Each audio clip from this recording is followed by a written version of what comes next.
A while back, 5,000 Canadians applied to be part of a special voyage, the Canada C3. 300 were chosen to spend some time on an icebreaker as it journeyed for 150 days from Toronto to Victoria. 11 of those 300 are from Saskatchewan, and each of those will get to be on a leg of the trip. Regina's Dennis Garrick just got back from leg 2, from Montreal to Baie-Comeau. Just got back last night, and he joins me now in studio. Good morning. Good morning, Sheila. So tell me about applying for this. First of all, what made you want to do this? Well, I found out about it through a coworker who said it might be something that I'd be interested in, and so I think that was a Thursday, and the deadline was Sunday night, and I had to put together the application and include a video, which hopefully no one ever gets to see again. But that was the process. We had to apply, and I found out on May 8th that I was selected. And what was it? I mean, in your application, you had to say why you wanted to do this. Why did you want to be part of this?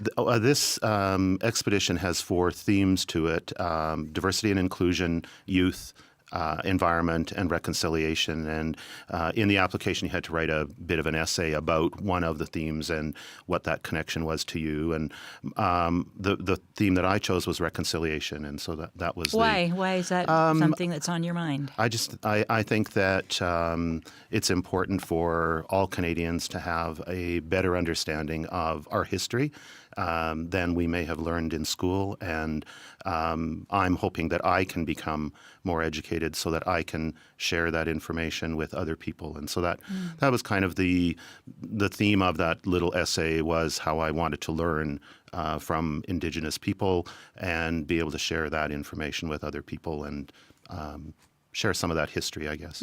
So how was your 10 days? Jam-packed. I'm on a little bit of a ship lag and jet lag today, but every day was really full of activities.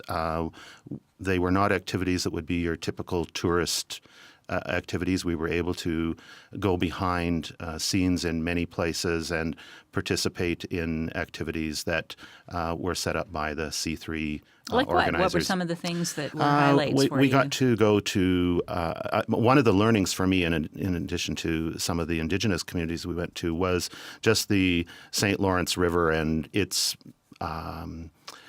business, I guess, and the Coast Guard. So Coast Guard's, both Coast Guard monitoring as well as search and rescue, we were able to go in and see how the people monitor and how people have to check in, and also then respond if there is search and rescue that's required. So that was one of the interesting things. What about going into Indigenous communities? You said reconciliation was one of your goals. Can you share some of your experiences going into some of these Indigenous communities?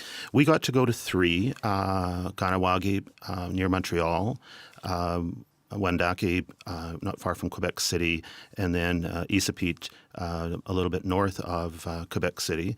And Kahnawake was interesting for me because I had known about the Oka crisis, and it was interesting and emotional, I guess, to go to the area where the battle actually happened. We had a participant from Kahnawake on our journey who was there when that crisis happened and had memories of people throwing rocks at her people, and that the Kahnawake people were there somewhat helpless with army and police there with them. And so that was a very good experience, I guess, to have, and was firsthand with somebody who was actually there. Somebody at that who lived time. it, such a piece of history in Canada. Yeah.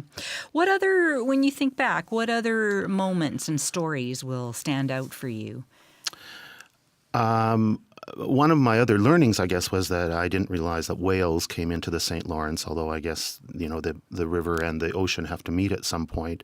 And to learn about the marine park that is near the Saguenay Fjord. And so being able to just go into that area and see beluga and minke whales along the ship almost at any time was an interesting part, and also to go up the fjord a bit was also new to me. And the St. Lawrence was new to me in many ways because I had never been beyond Quebec City before. It was a bit of looking at the route was a bit of a geography lesson for me because I was going from Toronto to Victoria. How does that happen? And I sort of followed the route. So it's Lake Ontario into the St. Lawrence and then up towards the Northwest Passage, right? Yeah. Yeah, the next leg goes from started in Baie-Comeau and we'll go to Charlottetown and end there on Canada Day. And so now this next leg is getting into the Atlantic.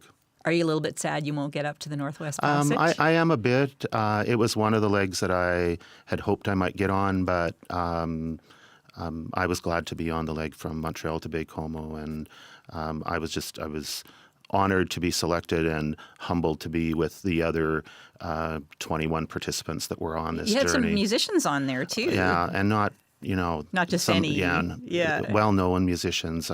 Andrea Menard, who is originally from Saskatchewan, Heather Rankin on her own now, but from the Rankin family, and Alex Cuba, who now lives in BC. And so, what was their role? Why were they there? Every one of the legs has a musician, at least one.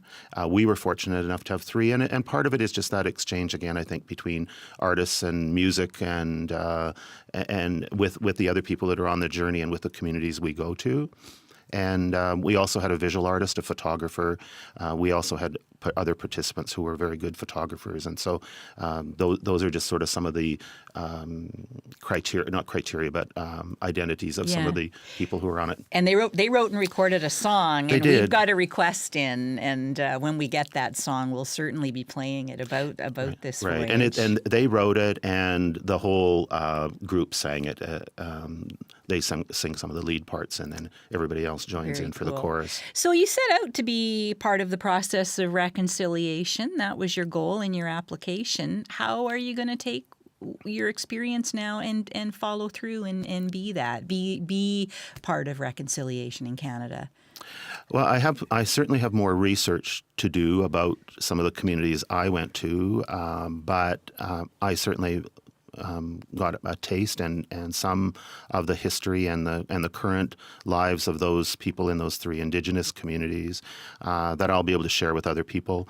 We also had a young woman. She was one of the youth ambassadors. There's two youth ambassadors on each of the journeys, and one of them was from BC. She's from the Carrier area in central BC, and she and her father started a campaign called the Moosehide Campaign, and this is the You're little wearing pin a little I'm wearing. square of Moosehide. So I was wondering I about will continue to wear it in.